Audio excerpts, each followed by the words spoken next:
The doctors, due to the severity of the burns, 65% of my body is covered in burns, burn related scarring, told me that I would never be competitive in sports again. And what they didn't know, that was the message I really needed to hear. Like, there's nothing in life that gets me more fired up than somebody telling me I can't do something. Because once you tell me that, I'm going to spend every waking breath trying to prove you wrong. Welcome to Ultra Habits. Here, we go under the hood with our guests to unpack the minutiae and to understand what processes and systems they engage or research that result in ultra-enhanced living.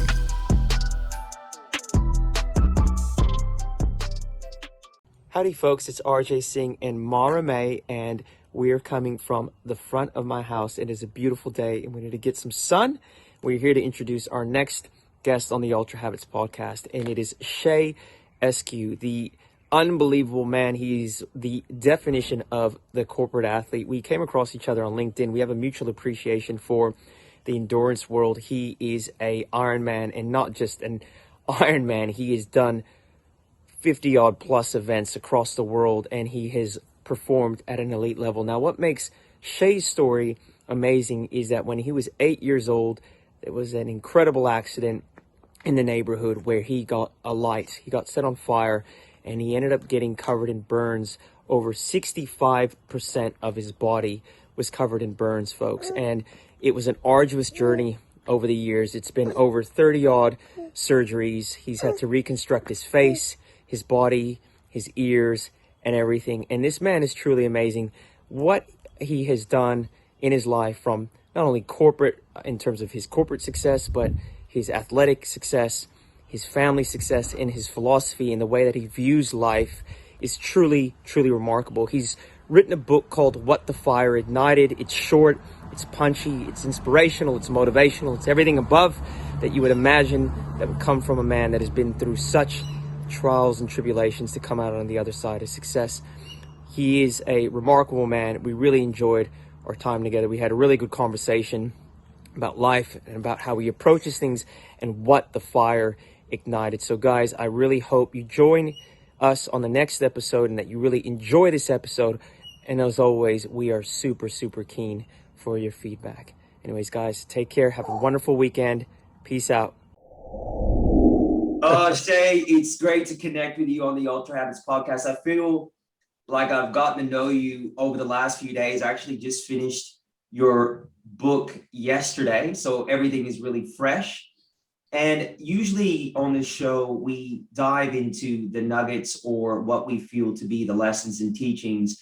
We don't necessarily go into life stories, but I think with your story, it's very important to set context to how and why you became the man you are today. So can you take us back to when you were 8 years old in that day with the bees, and it's such an unusual and impactful story. Let's start there, man. Yeah, absolutely. So it was August 4th, 1982. I was 8, and my mom had asked me to warn my neighbors about an aggressive yellow jacket's nest that the previous day it swarmed my entire bicycle. As I was heading over there, my 7-year-old friend joined me. So we walked across the street. We knocked on the front door. The dad wasn't home, but the 15-year-old daughter was. And as we proceeded to tell her about the yellow jackets covering my bike, she asked us to show her the nest because she wanted to get rid of them. As we walked to the nest, we point to it in the ground. She goes, "Will you guys help me get rid of it?" And I preface this, RJ, by saying I had the most conservative parents you've ever met. Didn't drink, didn't smoke, didn't cuss. I wasn't allowed to go to fireworks shows. I couldn't go to spend night parties. Like, they took every precaution imaginable to safeguard me against anything happening. And so the girl walks up, she strikes a match, throws it down at the hole in the ground. Nothing happens, right? We know a match of itself won't do anything. And as we're standing about 15 feet away, we're watching the yellow jackets fly in and out of the nest. Without saying a word, she picks up a can of gasoline, pitches it, hits me on the right side of my face, my shoulder, hits my buddy on the left side of his face and shoulder, hits that spark of a match. And within an instant, we're engulfed in flames. Luckily, I had the wherewithal to stop, drop, and roll. My buddy stood there screaming. So once I noticed he was still on fire, I ran back across the street, grabbed a water hose, and put him out. And that's kind of what set me on this 39-year trajectory, 47 now. So I'm close to 40 surgeries into this. It's been a long road. I spent the first 3 months in the hospital. My right ear had to be amputated to gangrene. My right ear was physically melted to my body. So it'd take 3 years for me to lift my arm over my head. I had to learn how to write left-handed to finish the 3rd grade. I had to learn how to do everything left-handed. Brush my teeth, brush my hair, button your shirts, right? Everything. Because I couldn't use my right arm. And at the same time, the doctors, due to the severity of the burns, 65% of my body is covered in burns, burn-related scarring, told me that I would never be competitive in sports again. And what they didn't know, that was the message I really needed to hear. Like, there's nothing in life that gets me more fired up than somebody telling me I can't do something. Because once you tell me that, I'm going to spend every waking breath trying to prove you wrong. And that's what I've done. And so that has been what set me down this path that I'm on. And I'm very fortunate for having gone through this. Yeah, and it's an amazing story. And I think, you know, your sense of leveraging, you know, the incident and the chaos and everything that ensued to make yourself stronger comes through the book, the whole book. It's the theme and the message there, and you exemplify that more so than really anyone I've met. The ability to turn what is perceived as a weakness into a strength, and we'll talk a little bit more about how you've done that throughout the conversation. So you now are covered in burns. You are 8 years old, and your family finds out you're not insured, and so by God's grace, you end up at Shriners. One of the things, and I want you to talk about the Shriners journey, because I think one of the interesting themes there was you learned gratitude in a weird way, because you started to look around you and see other people that had it a lot worse than you. What were some of the key lessons and I suppose growth for you in that Shriners journey? Because I think being in that kind of environment with that level of trauma around you at such a young age, you would have learned and grown up a lot there. Yeah, it's interesting. So when we got burned, we found out we had no insurance. $2 million estimated bill. We were probably low class, maybe, yeah, definitely higher low income, blue collar family just trying to get by. So the Shriners relocated my mother and I from Atlanta to Cincinnati, 500 miles apart. And so for the next 3 months, my mom stayed in housing provided by the Shriners. My dad drove up on the weekends because he still had to work, right? We needed the income. And so what you have to keep in mind is for 3 months, I didn't see anybody I knew. No family, no friends, just my mom. But one of the things I took solace in is I looked around that ICU room. You see all these other kids in the same, if not worse, predicament, right? They've all been severely burned. We're all scared together. Whereas in a normal hospital setting, you would never have this many burn patients all within one room. And so as you sit there and reflect on what your life is going to be, you're constantly reminded it could be worse. You look at the kid next to you, say, oh my gosh, hey, I still have all my fingers. I've got my toes. I've got my nose. I saw one guy, he's 2 beds over. He was burned 90% of his body. No fingers, no nose, no eyelids. They were burned off. And you say, wow, I'm really lucky. I'll never forget. We had I think she was 5-year-old walking around the rooms, and her face had been melted to her chest. A lighter blew up in her face. I never remember hearing her complaining. Every time I saw her, she was smiling and carrying on. And you just keep telling yourself, how could I dare complain if somebody like this always has a smile on her face, right? And I think that's kind of what set me down this path, is that no matter how bad my situation is, it doesn't compare to what somebody else is going through. And so life is always about a matter of perspective. You know, RJ, I have 5 kids, as you know, and I'm going to tell you, we definitely have our breaking point at times.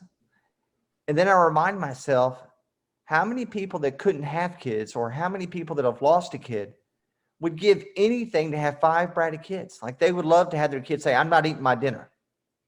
And so that's kind of one of the things that I remind myself over and over again when I'm faced with an obstacle. Is this really that big of a deal? Is my worst case scenario maybe somebody else's best day scenario? It's interesting. I was just reading a story a couple days ago about young parents that lost their toddler. And one of the things that really used to irritate them was the toddler would always go out the back door and slam the door. And now they just slam the door, not just to hear that sound, to remember him. It's just so sad, right? Like, yeah. It is, you know, and it's one of those things. So when I got burned, you know, we didn't get pain medication. We weren't put in induced comas. The strongest thing we ever got was extra strength Tylenol. And it's interesting because now, you know, people are put in induced comas, they're heavy sedated. And people are like, man, I feel so bad for you guys. I can't imagine them cutting off part of your ear while you're awake with a pair of scissors. I can't imagine going through debridement, not giving any pain medication. But if you look at where I'm at now, like, I have an extremely high pain threshold. The sports that I excelled in was because of that ability to withstand a lot of pain and discomfort. And then you look at kids now, they're addicted to narcotics because of the pain medications they receive in the hospital. You know, that's one of the big things they're fighting now for burn survivors, is the addiction to pain medications, because they're constantly in so much pain. And so when you're not giving those kind of things, you just adapt and you learn that pain, a lot of it's mental, right? It becomes your new normal. You know, I tell everybody, for the last 39 years, I can't think of a single day that I've woken up not in pain. My goal is to wake up just in a little bit less pain than I was in the day before, and that's a good day. And you know it's going to pass. Yeah. Yeah. It's something that's quite interesting in terms of your story, and I want to get to around your level 2B in the pain cave, definitely within the Ironman journey. So let's talk about, you get out of the hospital. There was something that you said in your book. You said others will perceive you the way that you perceive yourself, and you didn't want to be the burn survivor. You didn't want to shape your identity around that. And that really ties into insecurities. And I think our listeners will get a lot out from you because of your journey and having to deal with insecurity and feeling really, really like the spotlight was on you at such a young, tender age, to feel that level of insecurity. Can we talk a little bit about that and how you dealt with that when you came out of the hospital, and just your philosophical perspective? Yeah, you know, it was hard. I'm not going to lie. When I left the burn unit, you know, they cautioned us about going back to school because we were basically isolated in a bubble. Everybody in that hospital looked like us. We all had thick scars, you know, body parts missing. So no, you didn't stick out. You were normal with all your scars. But once you get back into society, you realize nobody else looks like you. I can honestly tell you, only a handful of times in 39 years have I ran across another burn survivor face to face. And so they cautioned us about going back to school and even homeschooling for a year.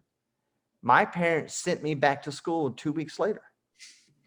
Every day, my mom would pick me up at lunch, take me home, change all my dressings, give me a whirlpool bath, put the ointments back on, take me back to school. And I can tell you, and I still remember it to this day, when I would walk down that hallway of school, we're so used to hearing all the kids chattering, the hustle, the bustle, complete silence. and you could feel the eyes looking at you, right? And then as you start to make your way down the hallway, you could start to hear whispers. You knew they were talking about you. And then if any of you remember back in 1982 and 1983, Wes Craven released his film Nightmare on Elm Street. And I could even hear a few kids say, hey, look, there's Freddy Krueger. And when I looked in the mirror, that's what I saw. I saw Freddy Krueger looking back at me. I didn't see an 8-year-old kid that happened to be, a burn survivor, wrong place, wrong time. I saw a monster. And it was so bad that for years, I never looked at the right side of my face because I didn't want to be reminded of that horrible monster.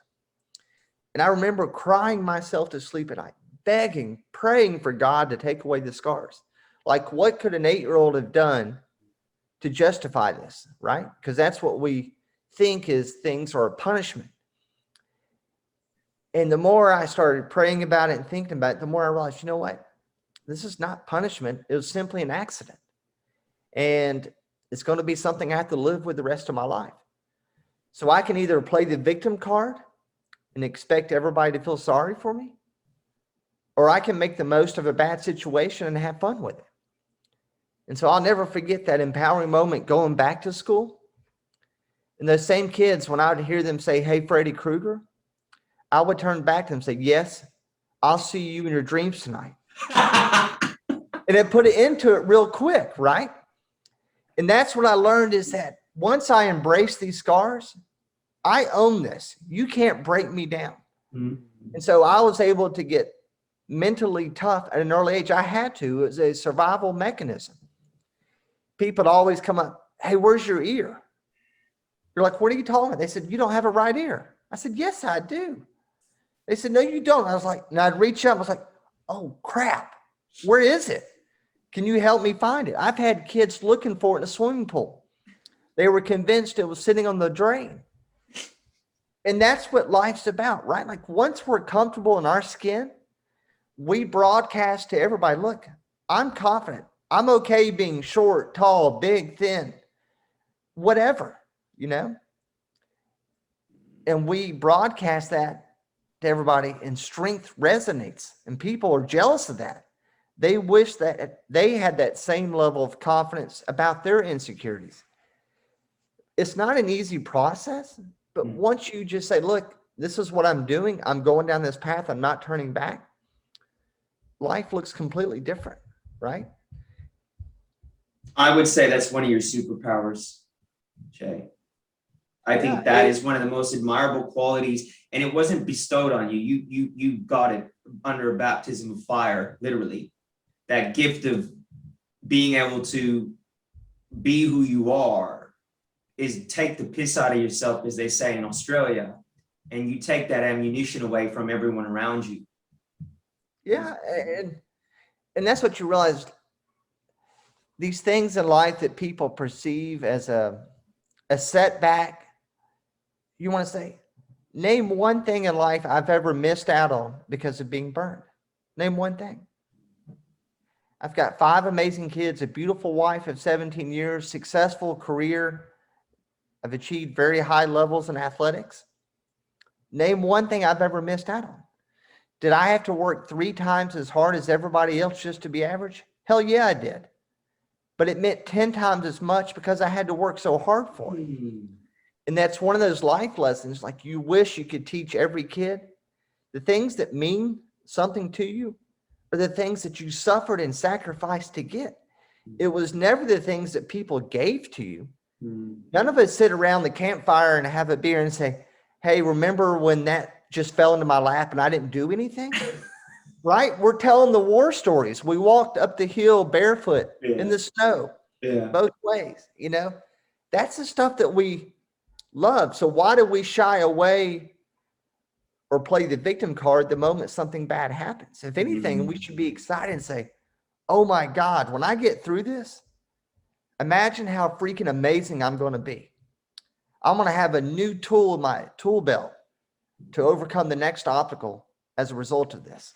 I think that takes a lot of wisdom in proven illustrative examples to yourself, and not enough people embark on the harder way in a way that enables them to really get that wisdom that you can't see it at the time, but there's a trust that following that harder process is going to yield gold, right? But most people don't have that innate understanding because they haven't proven that to themselves yet. And you did, right? Yep. You did.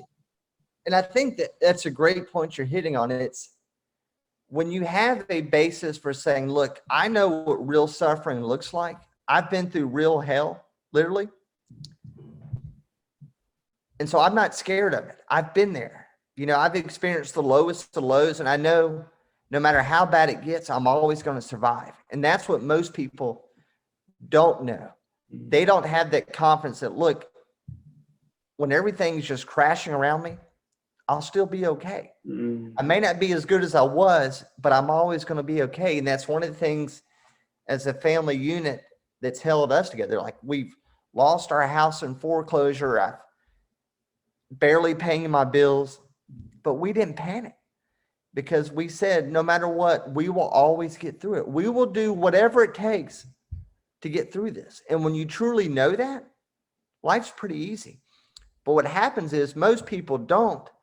And so they change who they are or how they do things, and then they expose themselves to failure, right? But if you're programmed and wired to say, look, I will always survive, I will always get across the finish line, life's pretty easy. Yeah, so true. So I'm going to move towards when you are an adult. Now, for those that haven't read your book, I definitely recommend it, because this whole piece where you are growing up, you're going through your transformation, you're wrestling bears and crazy shit like that. Just couldn't believe that. And you get to this point where you're working, you know, you're doing the old arms and legs and chest routine because you want to be buff for the chicks or whatever. And you meet this Henry Forrest. And I think we all have that Henry Forrest in our life, for those of us that have embarked on a transformation. And there was a statement you made in your book around taking up investment from others. Can you unpack that relationship with Henry and why it was so pivotal? And I suppose what you took out of that? Absolutely. So I believe God places people in our life at critical moments. Yeah. That has a profound impact on who we're going to become. The key is, are we open enough to explore where that new path is? Many of us are so convinced we have to go down a certain path. We're not going to deviate, right? But Henry, I'll never forget it. We're in the locker room changing to go work out. I was working a big high rise in Atlanta. I was 33. I was 40 pounds heavier than what I am. Not all muscle, but I had the guns, right? It's all about the gun show. Looking good in the t-shirt, big chest, big biceps. And I was just waiting for somebody to ask me how much I could bench press. Like anybody cared, right? Like anybody ever cared. But Henry, he's a 65-year-old man, barrel-chested, had a flat top, military look, came up to me and says, "Hey, tough guy." I said, "You talking to me?" He goes, "Yeah, I'm talking to you." He goes, "Why don't you come in my little boot camp class? Just me and a bunch of ladies doing a bunch of exercises you did in grade school. Shouldn't be anything for a guy like you with all your muscles." Like, he knew exactly which buttons to press, right? So immediately I'm like, you don't know who you're messing with, old-timer. I'm going to annihilate you. So, of course, I go into this room, and true to form, it's Henry and all women. 10 minutes, I'm in tears because we're doing all core. Like, core is not essential for building big chest and big arms. No. We're doing leg raises, planks. I mean, you name it. And so literally the last 10 minutes, he goes, "All right, 4 count push-ups." I'm like, here we go. I'm going to kill this guy. He has no idea what he's unleashed. He drops down beside me and he starts yelling out, 1, 2, 3, 1, 1, 2, 3, 2. I can't keep up with him. And he sees me and he goes, "SQ, Ponytails is kicking your butt. You better pick it up, boy." And I said, what's the only appropriate response? Yes, sir. And I went home to my wife and I said, I just got embarrassed by a 65-year-old man. What I didn't know then, but what I found out the next day was this was no ordinary 65-year-old man. He was one of the original 13 Ironman finishers from 1978. He was a Marine drill sergeant. He had done the Ironman again at 62, was running 10 miles a day. But having Henry say that to me was the same as those doctors telling me, you'll never play sports again. I told my wife, I said, I'm not going to have this. I'm going to show him what he's unleashed. In the next 2 months, I lost 25 pounds, was back into fighting shape. Henry and I became pretty close, and we started talking about the uncertainties of life. And in this same time period, he got diagnosed stage 4 pancreatic cancer, was given a 3-month diagnosis to live. And he said, Shay, this is hard. I got to be honest. I've done everything the good book tells us to do, served my country, faithful husband for 50 years. I've got 3 children. And I said, Henry, listen, I was 8. What could an 8-year-old possibly have done, right? To justify this kind of, rebuilding process. And I said, but what I do know is life looks completely different now. And I wish everybody could taste what I've seen, because if they did, they would never waste one single minute of a single day. And so right before we lost Henry, we said, a group of us, that we would do the next big triathlon in his honor. And so when he passed away, we had 4 months to get ready for a half Ironman, which was a 1.2 mile swim, 56 mile bike, and then a half marathon. Didn't own a bike, never had swam, hadn't ran since high school. Bought a $500 bike off Craigslist. It's a road bike, started swimming in a lap pool, and then just started running based on what I thought I needed to do. We did the race, had a great race. I think I finished top 25%. Afterwards that night, we're all sitting around having a few beers, and somebody says, let's do the same course twice, 5 months from now. Who's in? So I went home and signed up that night, right? Nobody else did, but I did. Well, fast forward 5 months later. Sign up and worry about it later, right? That's the way to go. Yeah, figure it out, right? And so 5 months later, I show up for the race. I run into Henry's daughter the day before the race, and she said, Shay, Daddy's going to be watching you. I said, oh, I know. She goes, no, this is the 1-year anniversary of him passing away. Completely slipped my mind. Like I had signed up just because I felt led to do it, right? Wow. And again, it set me on that journey. Once I finished, had an amazing race. I finished the first Ironman in 10.5 hours, not even knowing what I was doing.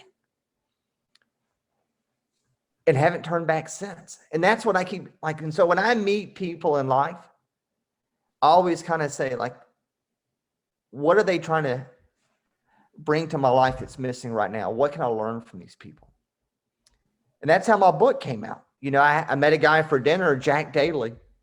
And after we had a 2-hour dinner, he said, Shay, I've got one question for you. And if you knew this guy, you'd understand, like, he's pretty intense. 95 marathons, all 7 continents. He was a 70-year-old man. Something about old men just pushing my buttons, I guess. Mm-hmm. It's a daddy thing. Yeah. And he said, he said, Shay, when are you writing your damn book? And I said, Jack, man, I don't have time to do that. I'm working full time. I got 5 kids. I'm training 15, 18 hours a week. And he goes, those are excuses. I've written 3 bestsellers. I travel as much as you. Here's what's going to happen. When I leave this dinner, I'm going to introduce you to my publisher. 8 months later, you're going to have a bestseller. The rest is up to you. Make it happen. Called my wife on the way home from the dinner. I said, guess what? I'm writing my book. Here's what it's going to cost. And she was like, look, if you said it can happen, I trust you. Bam, 8 months later, book's done, bestseller, and things took off. And so, RJ, that's just kind of the way I live life. It's you seize the moment. You don't sit here and think of all the reasons why you can't. Sit here and think of all the reasons why you can, right? and think about, if I truly want to live an extraordinary life, I got to take a different path. If I want to live like 1% of the world, I got to be willing to do what 99% of the people in the world are never willing to do. Mm. And if you keep reminding yourself that when you're facing challenges, say, look, if 99% of the people in the world say this is crazy, I need to quit, you know you're on the right path. Keep going. That's it's like contrary to the crowd, right? You're using the crowd as a baseline, and you're moving the opposite direction, right? It is, and Oh, it's brilliant. like my wife is kind of my true north. And I said, look, babe, your job's to keep me in line, because if you leave me alone, I can go to extremes. I have a very compulsive, addictive personality. But so many times, when I had these crazy ideas, she goes, hey, look, I think you need to go for it. Yeah. And that's what you need. You need somebody in your corner to affirm, hey, look, I love you no matter what. Failure's not an option. I got your back. Let's do this. At the same time, a man like you, and I can definitely appreciate this, you want a partner too, and I know that you have this with Brooke, that doesn't drink your Kool-Aid as well, right? That would be trouble. That would be trouble. Do you know what I mean? Yeah, because there are those moments that you're like, God, why are you not on board with this? Mm. And then again, I stop and reflect, okay, God, what are you trying to tell me? Mm. And 99% of the time, she's right. I want to talk about all your racing culminates in this bizarre synchronicity in terms of this Inspire Kona. You got like Sheryl Crow and Nashville Stars helping support you. Can you talk about that? Your kind of focus on Kona and how that all came together. Because in the book, it seemed like you actually weren't really thinking about doing it, but it kind of all just happened, right? It is. And again, it's just kind of that underlying theme that people enter your life for a reason. Yeah. 2010, I did an Ironman, finished second in my age group. And I was like, man, this is my sport. I'm going to crush it. So I signed up for the world's hardest Ironman 6 months later, which was Ironman St. George in its original course layout. Everything that could have went wrong, right? Migraines all week, lost nutrition bottles, was urinating blood before I started the marathon. So I didn't qualify for Kona, based on my finish time. And I told my wife, I said, maybe Kona just isn't in the cards for next year. I'm not going to sweat it. And then there was another race that happened that everything that could have went wrong. And then finally, a friend of mine emailed me. She said, Shay, Ironman is doing this contest called Kona Inspired. First time they've ever done it. They're looking for the 6 most inspiring stories. Nationwide vote. If you're selected, you go compete in Kona. She said, this is you. This has your name all over it. And when I read the contest, I went to my wife and said, babe, here's what I want to do, but I need your blessing. Because if I enter the contest, I'm going to win it. I know it. I'm going to do everything. That's the only option. I said, can you put up with me to get through this? And she said, yes. And during this contest, things kind of materialized. My son happened to be on a T-ball team where we had Sheryl Crow, Brad Paisley, Scott Hamilton, Olympic gold medalist, figure skater, all these world-renowned celebrities on my team. And I didn't want to tell them I was doing the contest because I have trouble asking for help. And then I'm at a healthcare conference and I get a text from Sheryl Crow that said, Shay, this is Sheryl Crow. I heard about Kona Inspired. We're getting you to Kona. I'm going to have my social media director contact you. We're going to make it happen. And then Brad Paisley helped, and the community rallied around me. There were so many people I've never met said, look, we're going to help you get the votes. We're going to share your story. Fast forward 10 months later, there I am at the Ironman starting line.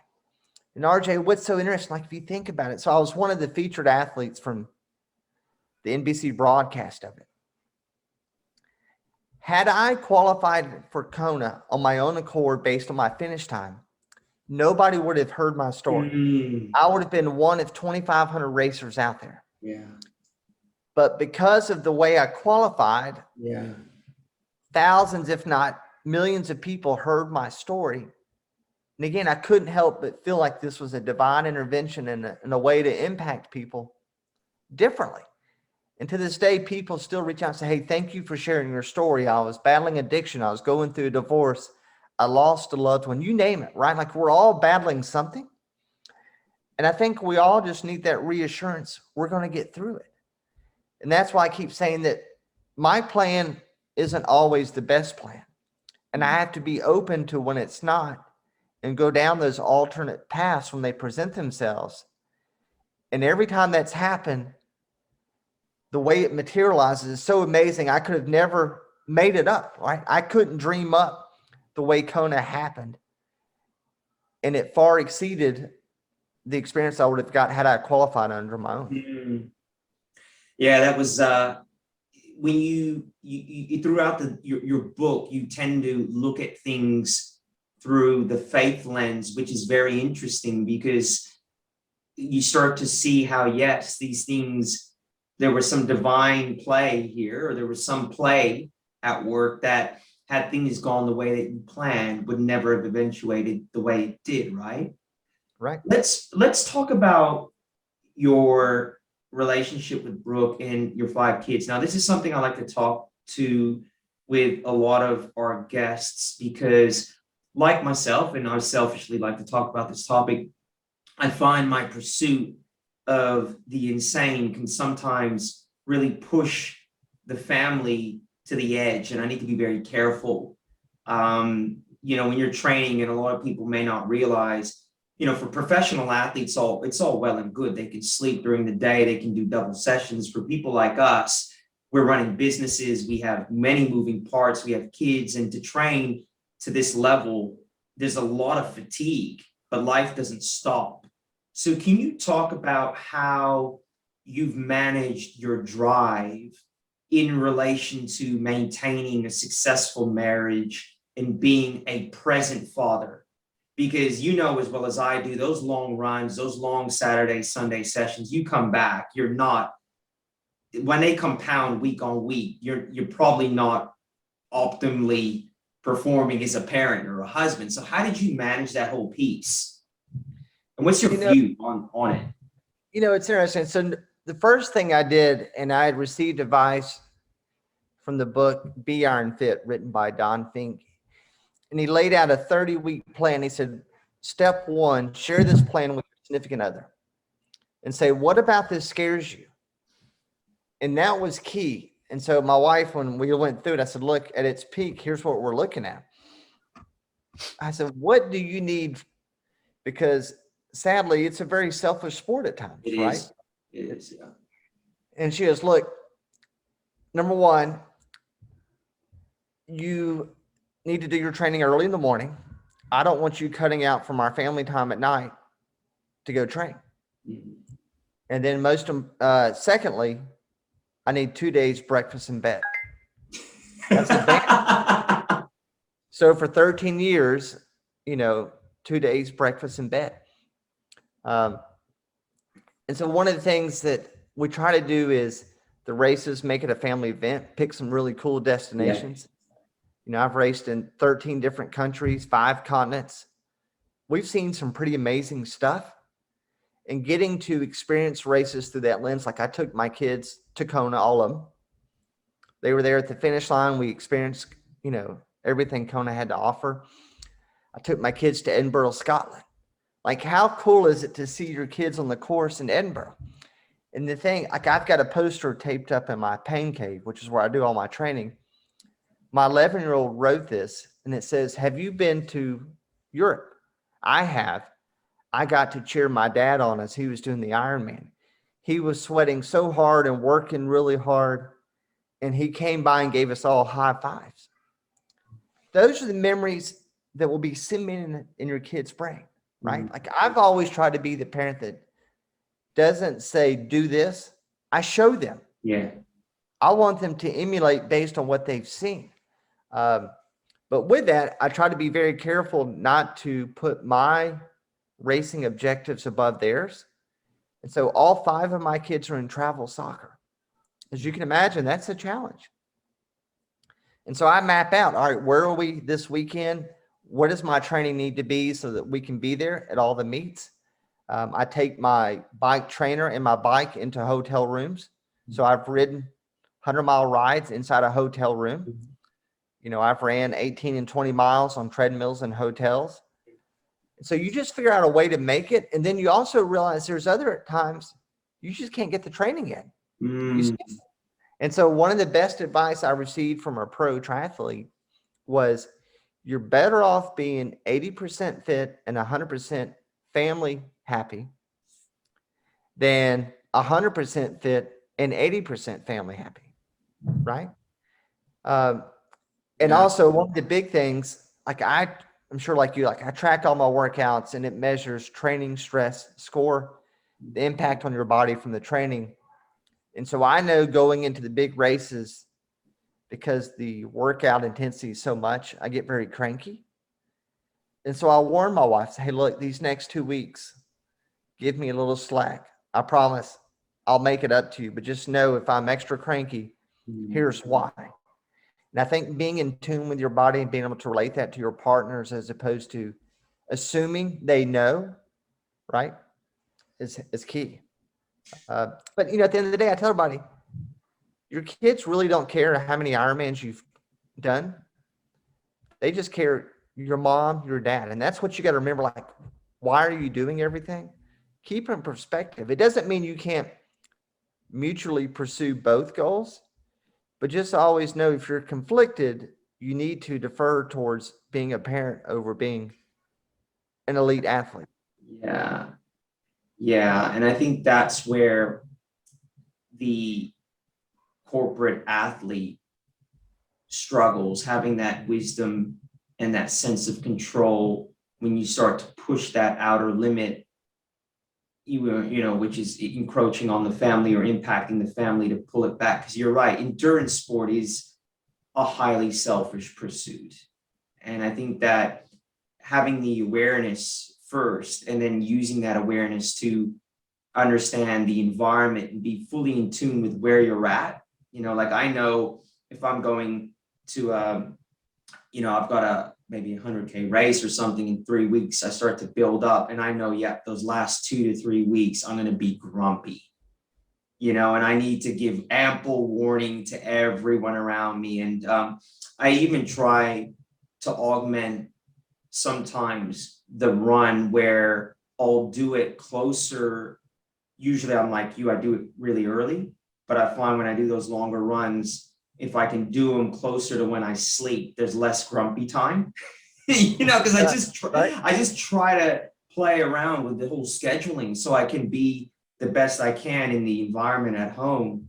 But no, look, I really appreciate that advice. I think a lot of people will take that on board. What I want to do now is jump into some of what I feel were the nuggets in your personal philosophy, right? So I'll just throw some things at you and just maybe you can unpack and dive into it. So the power of mantras, what's that all about?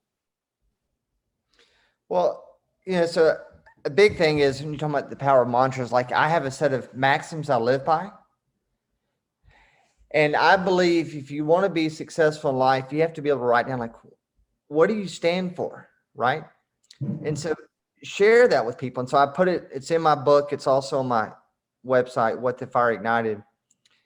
And when you're faced with decisions in life, you got to look at your maxims and say, hey, is this in alignment or not with these? And so it makes things pretty easy. Like I know when I'm tempted by my buddies, hey, let's go have a beer tonight. I say, you know what? I can't. Because one of the things that's important to me is time with my family and my kids. So I'm not taking away from that time just to go hang out with buddies, right? I also know that I can never take myself too seriously. If you can't laugh at yourself, life's pretty miserable. And I also know that, you know, we never know what tomorrow holds for us, so we can't take things for granted. But one of the big mantras I love is, embrace the suck. Mm. You know, it's a military term. And what it means is life's hard. It's challenging. If anybody's ever told you life's fair, they lied to you. They did you a major disservice. But once you embrace that it is tough, it is hard, but know that when you get through those challenges, it's so rewarding. You start looking at obstacles as opportunities in disguise.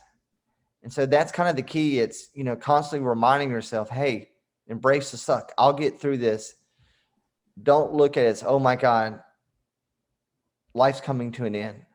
I'll never get through this.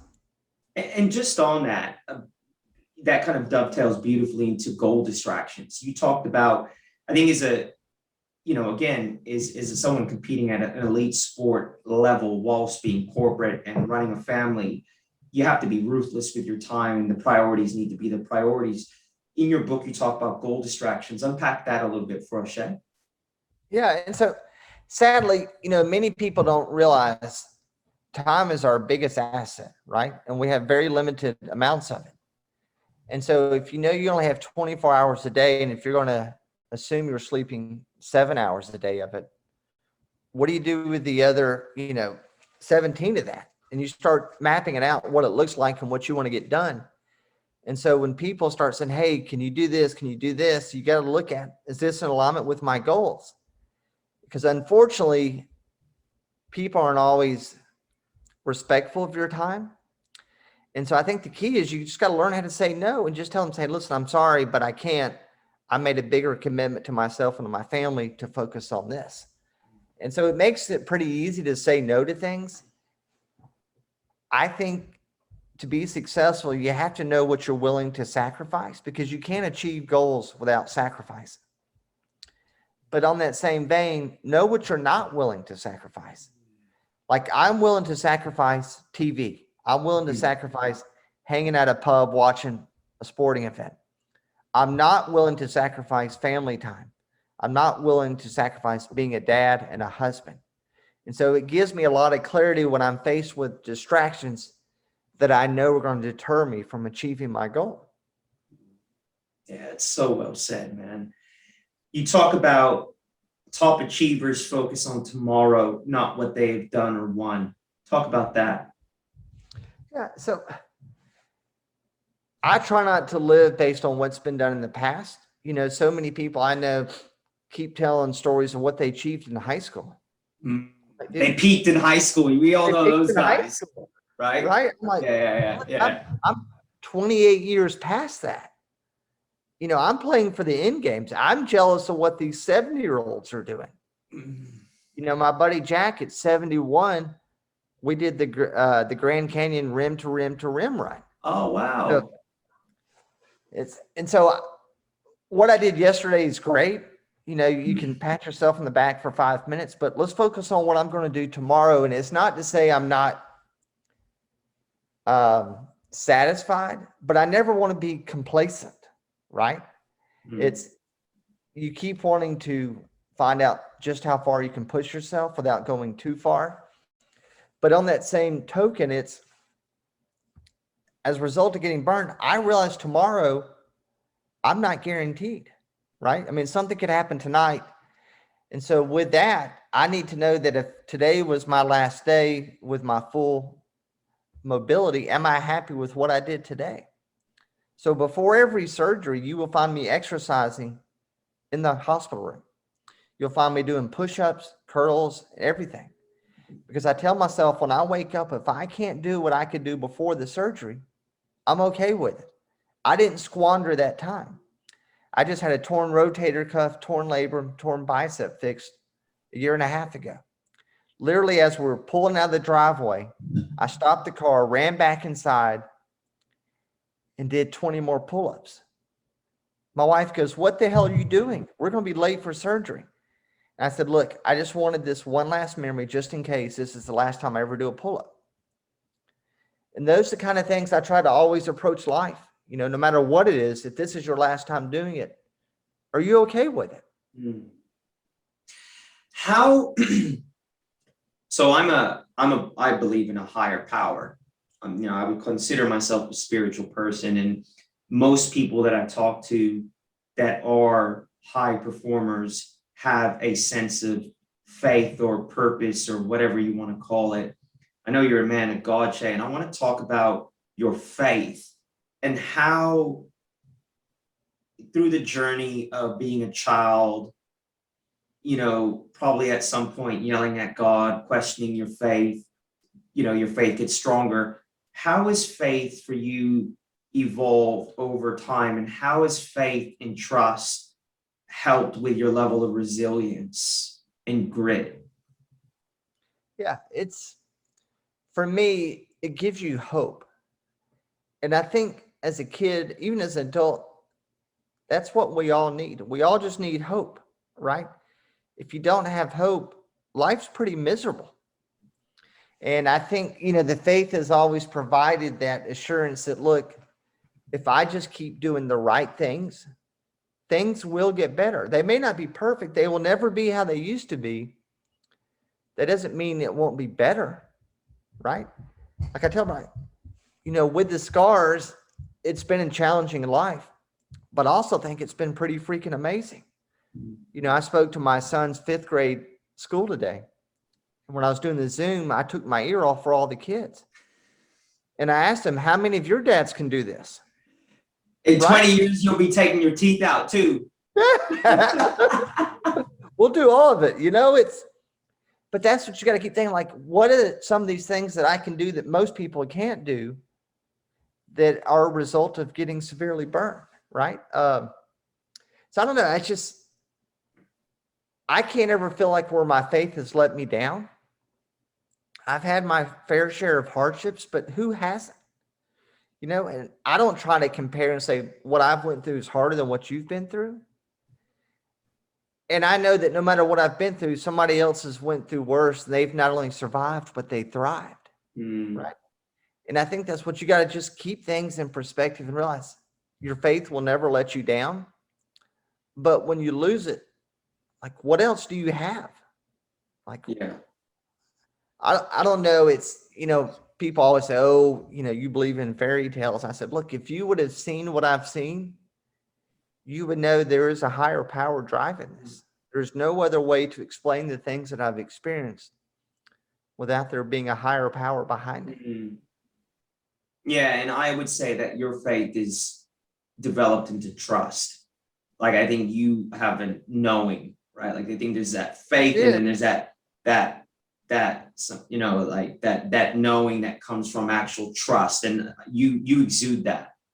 And I think, RJ, one of the things to keep in mind too, it's, the scientific term is like the confirmation bias, and then also to pair that up with RAS, reticular activating system. It's that, like, if you believe in this, like if I'm an optimist and I believe bad things happen for the better, my brain is constantly looking for everyday occurrence, say, what good can become of this? That's right. Right. And me personally, all I read are nonfiction books. I don't read fiction. I don't want to read about somebody dying, somebody cheating on their husband, because I don't want my brain to entertain those kind of thoughts. Me too. That's not a reality for me. My reality is when something bad happens, I know how to respond. Like, I don't default to, oh my gosh, what do I do? I default to, we got this shit. It's on. Yeah, that's it. Yeah. And you're training your brain to see adversity as an opportunity to grow. And so your brain's always looking at things going around you, saying, how does this fit into my mindset? And it finds those things. And if you study about RAS, your brain has a built-in filter. It brings you more of what you want as opposed to what you don't want.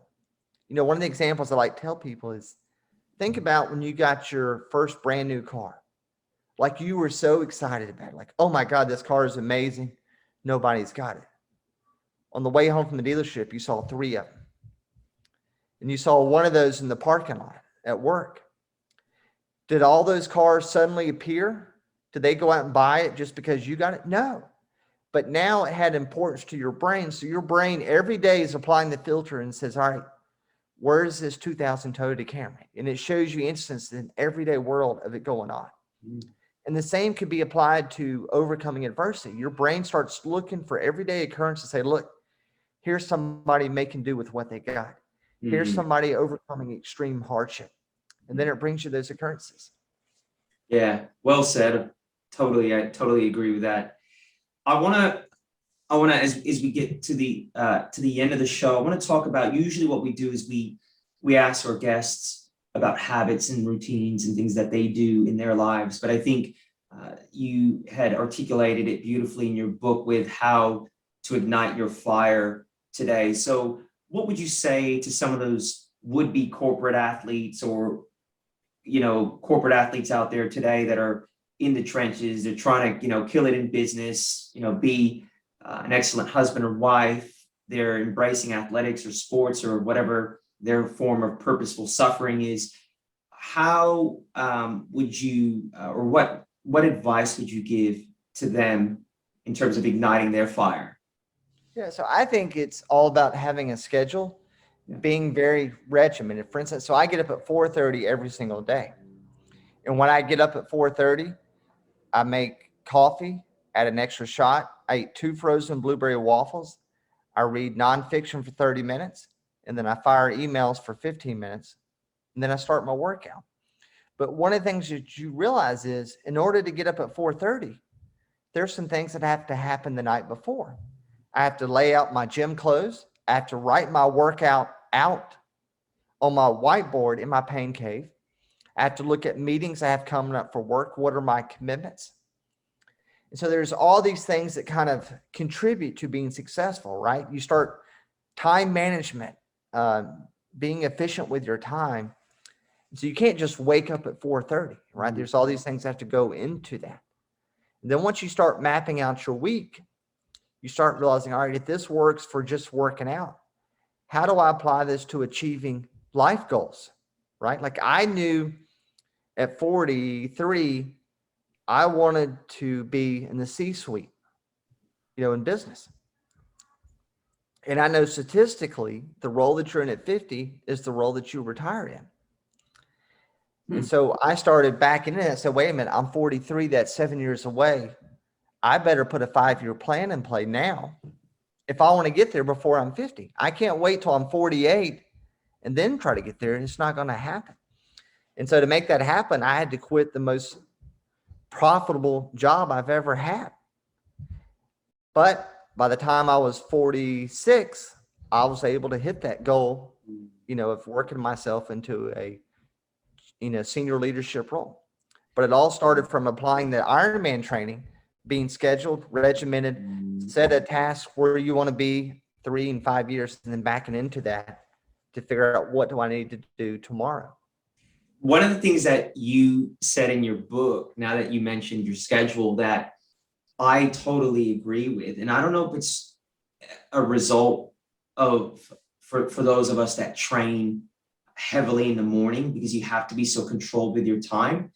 But I too like to send emails out before anyone can respond, because I like everyone to owe me the feedback, right? I like to push out really early all the work onto everyone around me. And that way I'm in control of my day. And I think that was something that you said very well as well, where you you get that workout, you push those emails out, and then you can face your day proactively, right? So look, that was really, really great advice, Shay. I think we'll wrap it up there. For the guests that want to find you, where can they actually find you? They can find me at shayescu.com. They can also go to whatthefireignited.com, or you can go to my LinkedIn profile, Shay Escu. Okay. Hey, there's some kids. You know what? Our guests, we've had Joe DeSena on the show, the founder of Spartan, many times, and he brings his kids on the show while he's talking. He's walking around, his kids are wrestling there. It's great. We love to see that. So Shay, really enjoyed your time, enjoyed reading your book. Can you let the guests know the name of your book and where they can find that as well? Absolutely. So the name of the book is What the Fire Ignited. You can find it on Amazon. You can also download the Kindle version or even listen to the Audible version as well. All right, brother. Well, look, man, best of luck with your training. It's morning here in Australia. I know it's evening down there, down in the South. So you take care, man. Well, thanks so much, my friend. And hopefully we can meet face to face in the near future. Definitely.